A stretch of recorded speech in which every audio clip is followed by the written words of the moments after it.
Hello guys, panibagong luto serye na naman po tayo. Nagluto na naman ako ng masarsang ulam. Chicken menudo siya guys.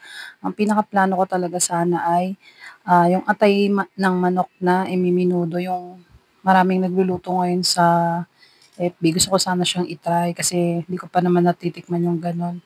Kaya nga lang, walang nagbebenta dito ng solo na atay lang ng manok. Kailangan pares ng balon-balunan, kaso ayoko ng balon-balunan kasi ang tigas niya, ang hirap niyang lutuin. So, ginawa ko para lang matuloy yung pagmiminudo dahil may ingredients na ako. Ginawa ko na lang yung laman ng manok. Yun na lang ang imiminudo ko.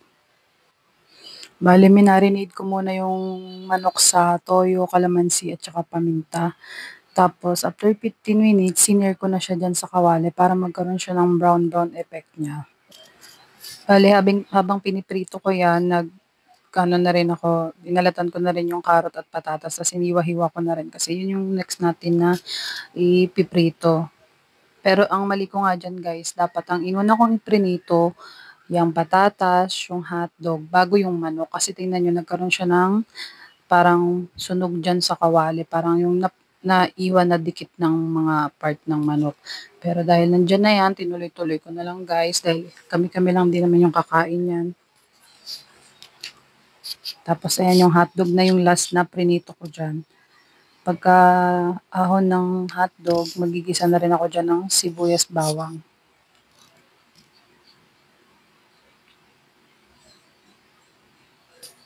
Bali, nag-add lang ako ng konting mantika kasi parang natuyuan na siya ng mantika. Pero kahit meron siyang ganyan na parang sunog na effect dyan sa kawali, hindi naman siya mapait, hindi naman siya naka-apekto sa lasa guys. So ayan, nagisa na ako ng sibuyas bawang, tapos maglalagay din tayo ng tomato paste, pampasarap, pampakulay. Ayan. Tapos naglagay ako ng oyster sauce. Tapos yung pinagmarinidan, tapos nag-add ako ng tubig. Naglagay din ako ng chicken cubes dyan. Tapos more paminta.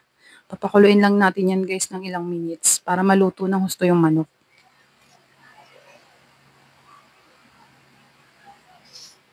Tapos pag ganyan na kulong-kulo na siya, i-add na rin natin yung tomato sauce. Yan. Medyo marami yan na sabaw kasi gustong-gusto din naman namin yung masabaw na ulam, lalo na yung mga bata.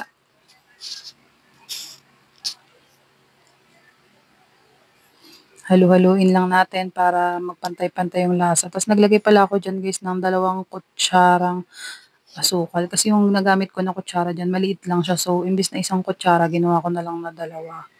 Di din naman siya naka-apekto sa lasa, di naman din siya matamis, sakto lang. Tapos naglagay ako ng seasoning. Tapos siya, nilagay ko na yung hotdog, yung bell pepper, tsaka yung patatas. Papakuluin din ulit natin yan siya ulit ng konti kasi medyo matigas pa yung carrot at patatas na yan. Half cook lang kasi pagka-prito dyan. Tapos yan guys, luto na. Salamat sa panonood.